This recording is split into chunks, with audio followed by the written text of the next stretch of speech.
Hola, bienvenido a la lección número 19 del curso bíblico La Fe de Jesús. El título de la lección para el día de hoy es lo que la Biblia enseña acerca de la vida cristiana. Vamos a la primera pregunta, la vida cristiana. ¿Cómo vivir la vida cristiana? ¿Qué cambio ocurre al aceptar a Jesús? Segunda de Corintios, capítulo 5, versículo 17. ¿Qué es lo que dice ahí la palabra de Dios? De modo que si alguno está en Cristo, nueva criatura es. Las cosas viejas pasaron. He aquí, todas son hechas nuevas.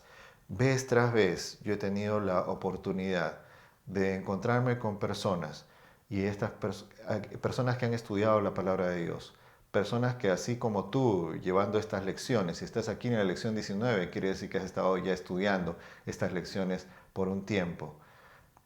Personas que después de ir aprendiendo de la palabra de Dios, después de haber estado orando y pidiéndole a Dios que les ayude en su vida, estas personas me han dicho, mi vida ha cambiado. Porque la palabra de Dios dice que cuando tú sigues a Cristo Jesús, Él te hace una nueva criatura. Que esa es la respuesta para esta pregunta. ¿Qué cambio ocurre? Dios te hace una nueva criatura. Las cosas viejas pasaron, va a decir la Escritura. Ahora todo es hecho nuevo. Y es así. Nacemos de nuevo en el reino de Cristo. Nacemos de nuevo como sus hijos, hijos con un propósito, hijos con una misión, esperando y apresurando la segunda venida de Cristo Jesús. ¿Qué esperanza maravillosa tendremos? Primera de Tesalonicenses, capítulo 5, versículo 23. Mira lo que dice aquí la palabra. Y el mismo Dios de paz os santifique por completo, que todo vuestro ser, tanto espíritu como alma y cuerpo, sea guardado sin mancha en la venida de nuestro Señor Jesucristo. ¿Qué experiencia maravillosa tendremos? La experiencia de la santificación. Cada día nosotros necesitamos pedirle al Señor perdón por nuestros pecados. Necesitamos aceptar la justicia de Cristo en nuestras vidas. Este hecho maravilloso se llama la justificación. Necesitamos recibir esa justificación del Señor por nuestros pecados y de nuestros pecados cada día. Este camino de justificación, pidiéndole al Señor cada día que esté con nosotros, experimentando en nuestras vidas el poder de Dios cada día, se llama santificación. El proceso de cada día estarnos entregando a Cristo Jesús, cada día reconfirmando nuestro pacto a Él. Si nos caemos, nos levantamos, pidiendo otra vez que limpie nuestros corazones, que perdone nuestros pecados. Ese camino es un camino tan lindo y se llama el camino de la santificación, en el cual ya tomamos determinación de vivir lejos del mundo, ahora viviendo siempre, siempre para con Dios, pasándonos y buscando a Cristo Jesús cada día. ¿Cuál es la actitud correcta ante las pruebas? Ser un cristiano no es fácil. Cuando uno se vuelve un cristiano, cuando uno toma la decisión de seguir a Cristo Jesús, hay muchas cosas que uno tiene que hacer. Quién sabe tengas que cambiar de trabajo. Gente en tu familia no va a estar feliz con la decisión que estás tomando. Hay amigos que te van a abandonar. Quién sabe tu propia familia te abandone. No es sencillo ser un cristiano. Hay pruebas que uno tiene que afrontar. Pero ¿cuáles son? ¿Qué es lo que podemos hacer frente a las pruebas? Primera de Pedro capítulo 4 versículos 12 y 13. Dice ahí la palabra: Amados, no os sorprendáis por el fuego que arde entre vosotros para poneros a prueba, como si os aconteciera cosa extraña. Antes bien, gozaos a medida que participáis de las aflicciones de Cristo, para que también en la revelación de su gloria os gocéis con regocijo. ¿Cuál es la actitud correcta ante las pruebas? Gozarnos por ser partícipes de las aflicciones de Cristo Jesús. Es interesante, la gente debería felicitar a una persona porque se vuelve cristiana, pero hay personas que dicen, no, ya mi amigo ya no quiere ir a las fiestas, o mi esposo, mi esposa ya no quiere ir a las fiestas, ya no quiere tomar, ya no quiere bailar, oh, se ha vuelto detestable. Cuando estas cosas son la base y son la puerta de entrada a una serie de lacras y de desgracias que acontecen en nuestra sociedad. Y una persona ahora quiere respetar a Dios, quiere guardar sus santos mandamientos. Y no, o sea, es bien triste, porque ¿qué es lo que te hace? Si tú guardas los mandamientos, ¿eso te va a hacer alguien malo? Si tú quieres abandonar vicios y cosas que antes tú tenías, ¿eso te va a hacer alguien malo, negativo para la sociedad? motivo de odio? No, no tiene sentido, pero lamentablemente este mundo odia a aquella persona que quiere buscar a Dios. En diversas formas los estigmatizan, se inventan mentiras acerca de esto. Es muy triste, pero este tipo de cosas pasa. Cuando uno quiere ser una persona decente, que tiene valores, que tiene principios fundamentados sólidamente en la palabra de Dios, hay problema, hay persecución. Pero nosotros, dice el apóstol, gózate porque estás siendo partícipe de los sufrimientos de Cristo, porque Él también sufrió las mismas cosas por ser fiel a su Padre. ¿Qué debemos hacer frente a esto? Entender estas cosas y orar. Pedirle a Dios que esté con nosotros en esta situación y Dios nos va a ayudar. Dios va a extender su mano para acompañarnos y para ayudarnos en momentos difíciles. ¿Cuál es el indispensable alimento espiritual diario? Deuteronomios capítulo 17, versículo 19. ¿Qué es lo que dice allí la palabra de Dios? La tendrá consigo y la leerá todos los días de su vida. La Biblia, aquí está en esta parte Dios le está hablando al pueblo de Israel acerca de la ley, de la palabra de Dios, para que aprenda a temer a Jehová su Dios, guardando todas las palabras de esta ley y estas prescripciones a fin de ponerlas por obra. Dios dice en su santa palabra que el fundamento de la fortaleza espiritual de su pueblo se encuentra en la Santa Biblia. Leyendo la Escritura, alimentando espiritualmente nuestra vida de ella cada día, es como nosotros podemos desarrollar fortaleza espiritual, fe verdadera que pueda resistir en medio de los problemas que hay en este mundo. Entonces esta Biblia, esta palabra de Dios, es el alimento espiritual diario. ¿Cómo establecemos comunión con Dios? Primera de San Pedro, capítulo 4, versículo 7.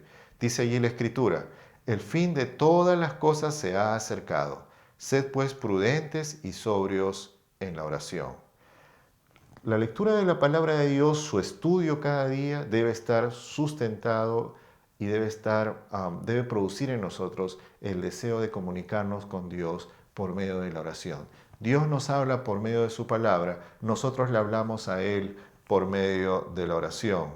Y es por esto el apóstol que nos dice, más todavía, dice el apóstol, si el fin de todas las cosas está cerca, seamos persistentes, prudentes y sobrios en el tema de la oración. Orar a Dios es algo tan importante y es algo que es tan fundamental para una vida cristiana. Esto es así. ¿Qué día es dedicado a la adoración a Dios?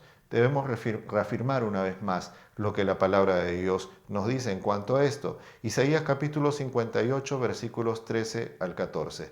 Si apartas tu pie por respeto al sábado, para no hacer tu capricho en mi día santo, si al sábado llamas delicia, consagrado a Jehová y glorioso, si lo honras, no haciendo según tus propios caminos, ni buscando tu propia conveniencia, ni hablando tus propias palabras, entonces te deleitarás en Jehová, yo te haré cabalgar sobre las alturas de la tierra, y te daré a comer de la heredad de tu padre Jacob, porque la boca de Jehová lo ha hablado.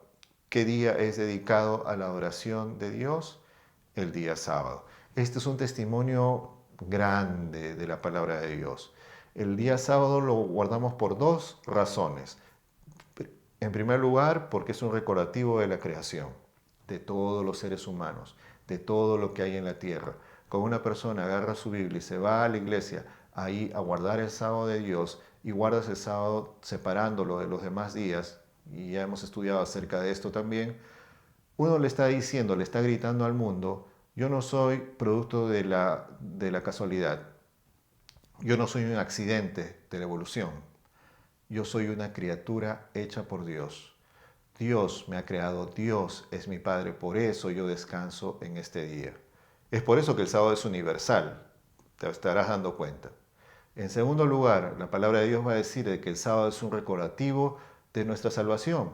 Así como Dios salvó a su pueblo de Egipto, por ejemplo, y Dios nos ha salvado del pecado. ¿Para qué Dios te salva del pecado?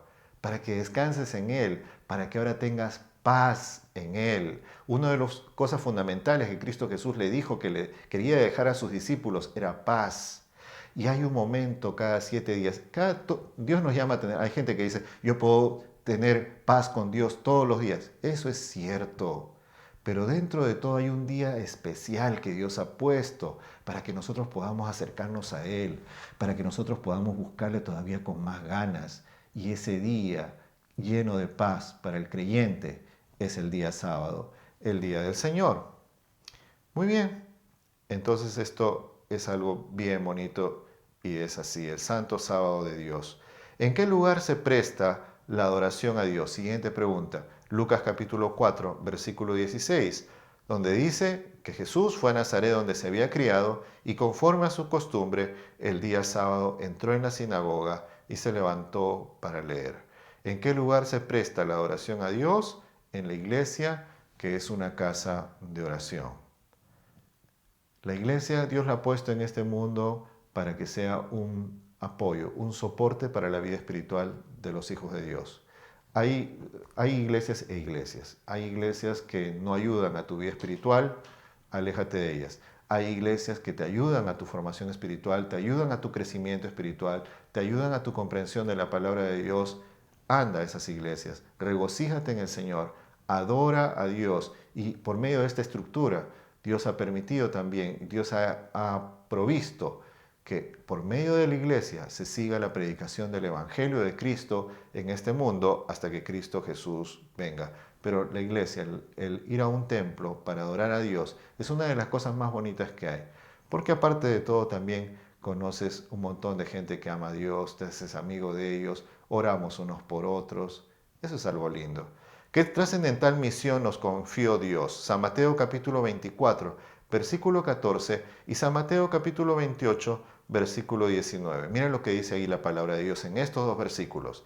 Y este evangelio del reino será predicado en todo el mundo para testimonio a todas las razas y entonces vendrá el fin. Y el otro versículo dice, por tanto, id y haced discípulos a todas las naciones, bautizándoles en el nombre del Padre, del Hijo y del Espíritu Santo. ¿Qué trascendental misión confió Dios a su iglesia? Y estos versículos van a ser bien poderosos en explicar que tú como parte de la iglesia ahora tienes el deber, la misión de predicar el Evangelio. Porque oye, el primer pasaje todavía va a decir que una vez que el Evangelio haya sido predicado en todo el mundo, Cristo Jesús vendrá. Nosotros podemos apresurar la venida de Cristo Jesús si hacemos nuestra parte antes de la venida de Cristo Jesús, de la venida de nuestro Señor Jesucristo. Entonces es nuestra tarea, es lo que nosotros tenemos que hacer. ¿Qué preparación esencial debemos poseer? Mire este consejo del apóstol San Pedro, primera de San Pedro capítulo 3 versículo 15. Dice allí la escritura, más bien santificad en vuestros corazones a Cristo como Señor y estad siempre listos para responder a todo el que os pida razón de la esperanza que hay en vosotros, pero hacedlo con mansedumbre y reverencia. Interesante, ¿no? ¿Qué preparación esencial debemos poseer? El estudio de la palabra de Dios. Esa es la respuesta. Si nosotros llenamos nuestra vida de la palabra del Señor, si la estudiamos cada día, entonces vamos a tener algo que decir. Si Dios primero llena tu copa, entonces vas a poder darle el agua viva a las demás personas. Y eso es algo tan bonito. El estudio de la Biblia es el fundamento de todo lo que viene después en la vida del cristiano. ¿Quiénes son nuestros guías humanos? Mientras estamos aquí esperando la venida de Cristo Jesús, trabajando para Él, ¿a quién nosotros debemos respetar mientras estamos o somos parte de la iglesia? Primera de Tesalonicenses capítulo 5, versículos 12 y 13. Dice ahí la palabra, os rogamos hermanos que reconozcáis a los que entre vosotros trabajan, que os presiden en el Señor y que os dan instrucción. Tenedlos en alta estima por amor a causa de su obra. Vivid en paz los unos con los otros. ¿Quiénes son nuestros guías humanos? Los que presiden en la iglesia.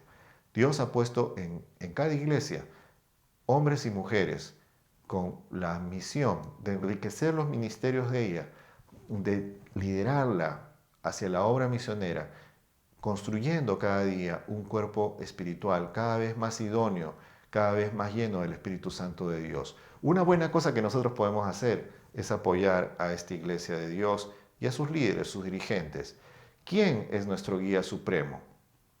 Porque alguna persona puede decir, ves, ahora como yo soy un dirigente de iglesia, la gente me tiene que seguir a mí. O un grupo de personas puede decir, nosotros estamos en esta iglesia. Una familia puede estar en una iglesia y puede decir, nosotros somos de esta iglesia. Ahora nosotros somos los que dirigimos esta iglesia y la gente nos sigue a nosotros. No, ¿quién es el guía supremo de la iglesia de Dios? Dice Colosenses capítulo 2, versículos 6 y 7. Por lo tanto, de la manera que habéis recibido a Cristo Jesús el Señor, así andad en Él, firmemente arraigados y sobreedificados en Él, y confirmados por la fe, así como habéis sido enseñados, abundando en acciones de gracia. ¿Quién es nuestro guía supremo? El guía supremo del cristiano es Cristo Jesús. El guía supremo, nuestro guía supremo, es el Señor. Él murió en la cruz del Calvario para que nosotros podamos ser salvos, tener una esperanza de vida nueva aquí y vida eterna cuando Él venga por segunda vez. Mi resolución, ¿qué es lo que dice nuestra lección para hoy día? Con la ayuda de Dios y siguiendo a Jesús, procuraré vivir como un real cristiano. ¿Sabes? Ser un cristiano no es sencillo. Y para vivir como tal es un camino de continuo aprendizaje. Tienes que seguir aprendiendo cada día, bebiendo cada día de la palabra de Dios, aceptando cada día a Cristo Jesús en tu corazón. Si tú quieres hacer esto un día a la vez, no te preocupes del futuro. Cada día entregándole tu corazón a Cristo Jesús, dedicándole tiempo, sirviéndole, buscando formas de servirle de una u otra forma. Hazlo y que Dios te bendiga.